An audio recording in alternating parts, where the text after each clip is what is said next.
Good afternoon and welcome. I'm Dr. Richard Homan, President and Provost of Eastern Virginia Medical School, and it's my privilege today to join you today in this wonderful ceremony. Please join me now in welcoming the EVMS Master of Physician Assistant class of 2017.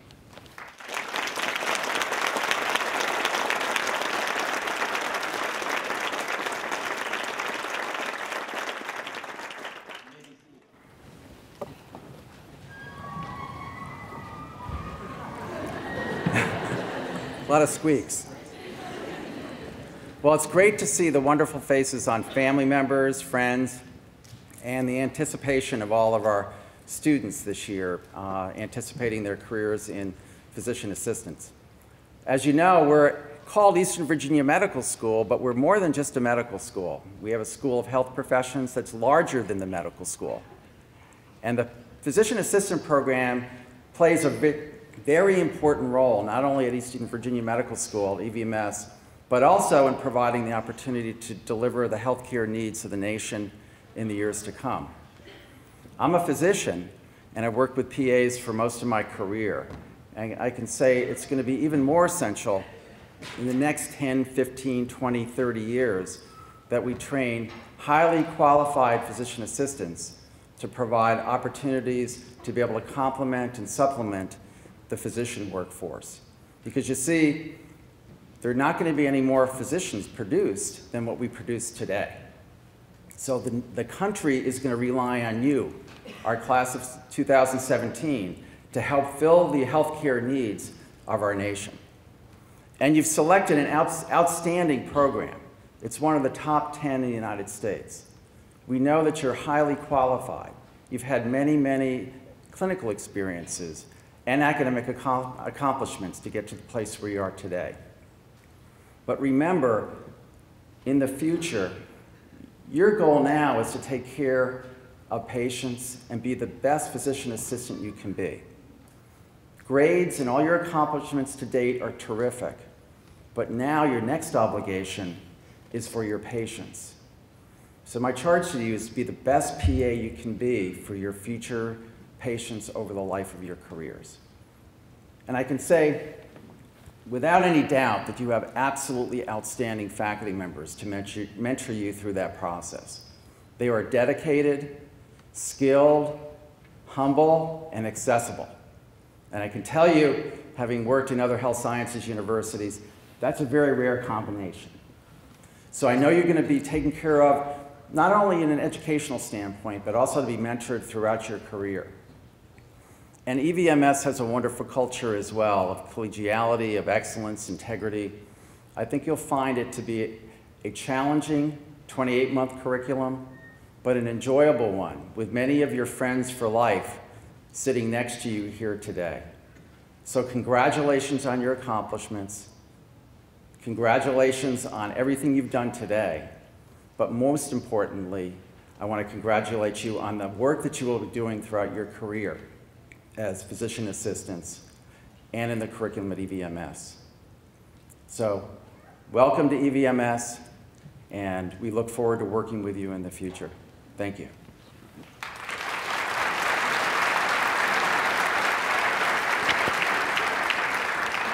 I'd like now to introduce Dr. Jeffrey Johnson, Associate Dean for the School of Health Professions, to make some comments as well. Dr. Johnson. Oh, good afternoon. Guys, I'm actually glad the chairs squeaked when you sat down, because for the first second I thought it was my knees. So thank you for that. I want to extend my own greetings and that of the Dean of our School of Health Professions, Don Combs. He is out of town today, but he sends you his best regards. I cannot help but think that it just seemed like a couple of years ago we could do this ceremony in a smallish classroom that didn't have microphones, it didn't have balconies, maybe a 50-foot putt from podium to the door. So this is amazing. I'm only being mildly facetious. Just 10 years ago, applicants to the program had about a 1 in 3, maybe 1 in 4 chance of being admitted. And now it's a lot closer to 1 in 20. So entering students, I hope you feel very good today and you feel a sense of pride because nobody gave you the seat you're sitting in now. You've earned it, and you will be earning it over these next 27 or 28 months. Just a couple of quick facts about our School of Health Professions to put some of this in perspective. We've only been designated as a school for a few short years, but our educational programs actually date back to when EVMS was founded in 1973. From 3 art therapy certificate students, we've now grown to about 650 students enrolled in 11 graduate level programs, 2 doctorates, 9 master's programs, another 3 or 4 programs that are in the incubator that we hope to launch later this year or next year. We've got one of only a handful of clinical embryology programs in the world, and we have the only surgical assisting program that awards a master's degree. Of course, the PA program is our largest program in the School of Health Professions, close to 250 students. Our courses collectively are taught by basic science, health professions, and clinical faculty, residential, online, and in hybrid formats. And we've actually launched a new course in interprofessional education that you will be enrolled in the next academic year, along with 250 other EVMS students. So all in all, I think it's a pretty exciting time to be here. So I promised I would keep my remarks short this afternoon, so I want to conclude by just wishing all of you the best of luck and asking if everyone would join in me in welcoming the newest members of our PA family. Thank you.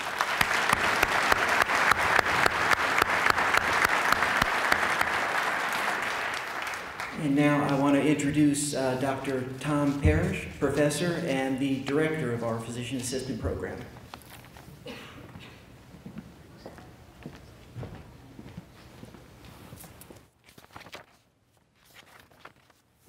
Good afternoon. Welcome to Eastern Virginia Medical School, and welcome to the symbolic beginning of your journey to become a physician assistant. It's a great time to be here at EVMS. We have great new facilities, a supportive and welcoming administration, as you can see, and very talented faculty with excellent track record for training very successful new PAs.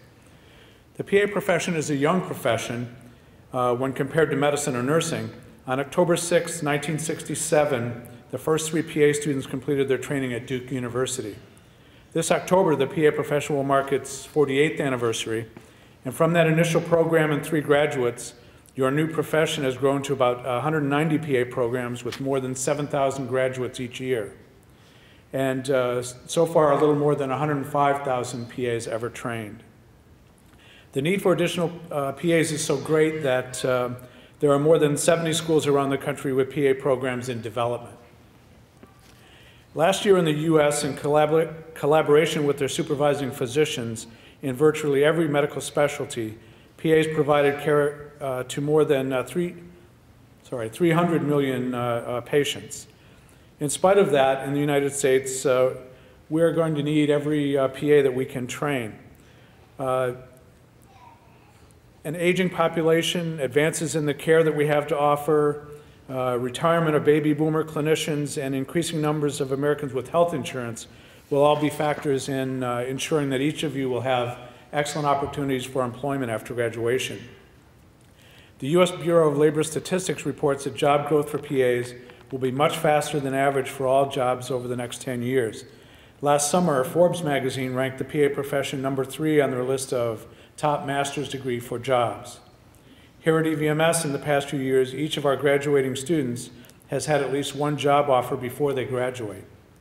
Many of them had multiple offers. It's really a great time to be a PA. Practicing PAs also tend to be quite happy with their careers. In surveys conducted by the American Academy of Physician Assistants, nearly 90% of practicing PAs said that they would become a PA again if they had to make that choice. And 95% said that they would recommend this career to their friends or family members.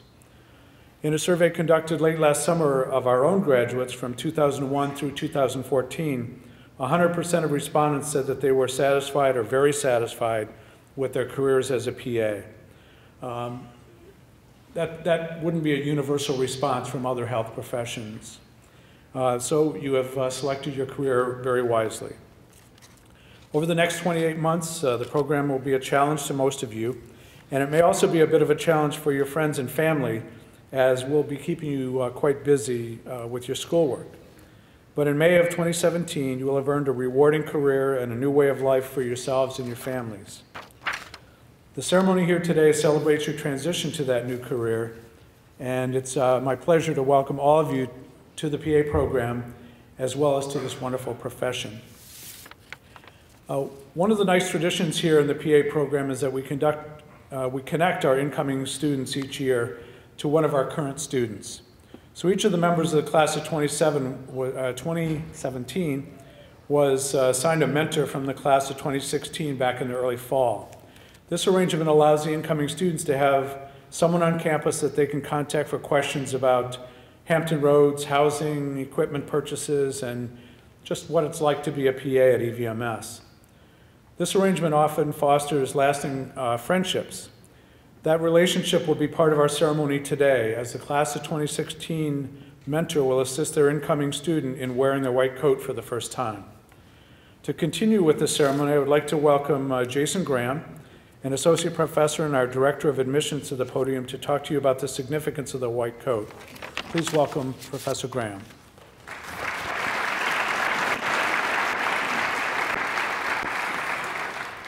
Well, welcome. So as we consider the significance of the short white coat this afternoon, I thought we should maybe first briefly reflect on your life up until this point. Now, for some of you, that'll be a lot longer than others. But in each of our lives, there are an innumerable number of points, pivotal moments that mark distinct and memorable stages. And those moments are marked by some type of mark a transition point in your life and are accompanied by new opportunities as well as specific new risks. For example, your first steps as a child, you may not be able to remember them, but certainly it opened up a whole new world of opportunity for you. You're able to explore a lot further. You're able to go a lot farther away from your parents and security. You are able to go a lot faster. You don't have to rely upon your parents to carry you from place to place. However, that also increased a lot of risks for you. You had the opportunity to get lost a lot easier. You had the opportunity of stubbing your toe. There's a whole lot of risks as well as freedoms that come with each one of these transition points. We could review a whole host of these firsts for you. Maybe your first day away from school, or your first loss of a tooth, or maybe the first night away at overnight camp in the summer. Maybe your first date, your first year of college. Each one of these marks a separate pivotal moment. However, very few of these moments are marked with some symbol attached to it. You might have the first quarter still from the tooth that you lost when you were a kid. You might have a diploma from when you graduated from high school, and your driver's license marks that point where you were able to actually drive. But very few even of those have any significance similar to what we're doing here today. Maybe the wedding band, if anything. But those tangible symbols don't really come close to the transformation that this coat will mark today. The white coat has a very short history, really, in terms of the history of medicine that dates back over centuries. During the late 1800s, though, and the early 19th century, medicine went through an identity crisis. What used to be very fatalistic was able to be turned through scientific discovery and the Industrial Revolution to actually emerge as a very respected discipline of science and an honorable profession. And with that transition, they needed some new identity.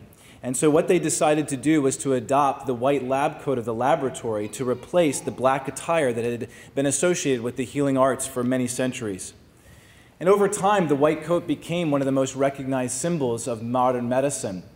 A study done long ago, back in the 1970s, actually identified it as the most common symbol associated with medicine. The second was the stethoscope.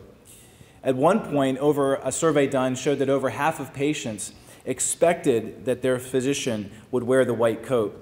And the patients were also more likely to trust a doctor wearing a white coat rather than just wearing scrubs. Many patients feel that the lab coat is associated as a symbol with the care and hope that they expect to receive. Today, you receive a short white coat, and it has three associations with it, three significant ways that it identifies you. First of all, it identifies you as a student. You are one of a healthcare team who is willing to take on the challenges and responsibilities of caring for another person's health. I'm amazed at how one article of clothing or attire in a uniform can actually identify you as something. I've oftentimes forgotten to take off my lanyard and name badge from EVMS and walked into a store only to be asked by other patrons in the store, "Excuse me, do you work here? Can you show me where this is?" Maybe I look like a greeter at Walmart, or maybe I look like somebody that works at a store, but it's amazing to me that that simple little lanyard and badge can do that. Well, this coat, when people see you in this coat, you will immediately be recognized as a member of the healthcare team and a healthcare provider. Secondly, you are identified as a student. The long white coat is reserved for those who have completed their training. Notice I didn't say their education. Notice I didn't say their learning. You will never be done learning. You will never be done educating yourself over your career. But you will be identified with a short white coat. Use this to your advantage. The expectations of your knowledge for the next 28 months are just a little bit lower than those who wear the long white coat. You have an opportunity wearing the white coat to learn from anybody and everybody, whether it be a patient, a family member, a staff member, a nurse, a provider. You can learn from anyone. In a few short 28 months, whether you like it or not, you will have to play the part of a real provider, still learning, but the stakes are much higher. And thirdly, you are identified as a student within the School of Health Professions at Eastern Virginia Medical School. You are our school's ambassadors, and you are the marketing campaign to those that you come in contact with wearing this coat, be it patients, administrators, providers, and anybody that sees you in it. I would also add that even when you're not wearing the coat, you're our ambassador as well, so choose wisely what you do. But the values of this school, excellence, collegiality, integrity, those are things that should be incorporated into your own professional and personal life and that you should take ownership of. So this ceremony marks a transition in your life. You're transitioning from one that's interested in the pursuit of medicine to one who is now initiated in the practice of medicine, from one who is longing for a career to one learning a profession. And just like those other transitions in your life, you are facing a whole new world of opportunity and risk. You have the opportunity to develop lifelong relationships with your professors, those you're seated next to, in front of you, and behind you. You have the opportunity to develop life skills and professionalism, to meet and overcome new challenges, to learn more than you ever thought possible about the body and its ailments, to be humbled realizing how much you still don't know, to be pushed farther and harder than you may have ever been before, the opportunity to interact with people that you would never come in contact with if you weren't wearing this white coat, to see the miracle of birth, to directly influence the health and well-being of another human being, and to see the joy in the family of somebody's life that you've just saved. Incredible opportunities. But there are also new risks. You have the opportunity that your lack of knowledge or lapse in judgment may have significant untoward effects on somebody else's life, including injury or death. The unwavering confidence that somebody puts in you may not be well justified. The fact that you don't have, that even though you do everything right, your patient will still have complications and adverse outcomes. Your career path may take a twist that you don't even see coming. These are all real risks as well. This is not to make you doubt your choice in profession or what you're choosing to do, but to accept with humility the weight of this coat and all the responsibility that it places on your shoulders. Tipping the scale at only a few pounds, the weight of this symbolism and meaning can only be appreciated through the perspective of those with whom you interact as you wear it. Don't lose the wonder of what it feels like to wear the coat for the first time. And don't forget the responsibility associated with wearing this coat. And please never take for granted the privileges that this coat affords you. And it is my joy and privilege to welcome you to this profession. So I'd like to also introduce you now to Angela Conrad, who is the Associate Director for Clinical Education, who along with the class of 2016 will assist with the coating ceremony.